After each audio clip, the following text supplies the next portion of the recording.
YCP party అధికారంలోకి రాగానే మేము ఊళ్ళోకి ఉండకూడదంట, మా పొలాలు వేసుకోకూడదంట, కవులకి ఇవ్వకూడదంట. కవులకి ఇచ్చిన వాళ్ళని బెదిరిస్తున్నారు. మేము ఊళ్ళో అయితే ఉండకూడదంట. మరి మేము మా భార్య పిల్లలు మేము అట్ట బతకాలి. గతంలో వాళ్ళు బాగానే బతికారు టీడీపీ ప్రభుత్వంలో. ఈ రోజునైతే వాళ్ళు ఉండకూడదు, బతకూడదంట. మరి పోలీసులు ఏం చేస్తున్నారో ఏం అర్థం కావట్లేదు. అంటే మా ఉసురు కొట్టుకోవడానికి పోలీసులు రెడీగా ఉన్నారా? మా పట్టా భూములు అన్నీ ఆక్రమించుకొని చేస్తుంటే ఇవాళ డీజీపీ గారు మా ఊరు రామని నేను సాక్ష్యం చూపిస్తా, మా పట్టా భూములు ఆక్రమించుకున్నాయి.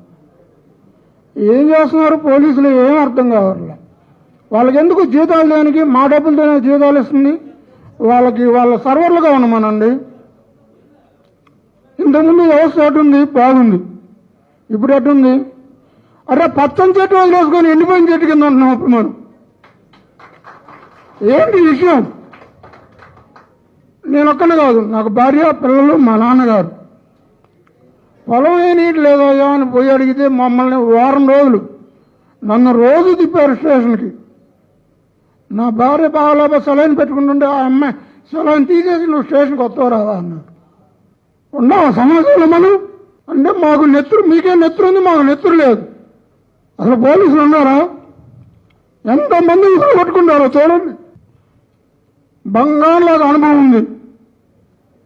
ఏర్పడ్డ సంవత్సరానికి మాట ఇచ్చినందుకు రుణమాఫీ చేశారు. ఏర్పడ్డ సంవత్సరానికి కూడా ఏమీ లేకుండా బంగారులాగా చేశారు. ఎవరైనా జగన్మోహన్ రెడ్డి కులపిచ్చి, అహంకారం, మగపిచ్చి ఇవన్నీ అవసరమా? సాటి మనిషిని గౌరవించడం నేర్చుకోవాలి.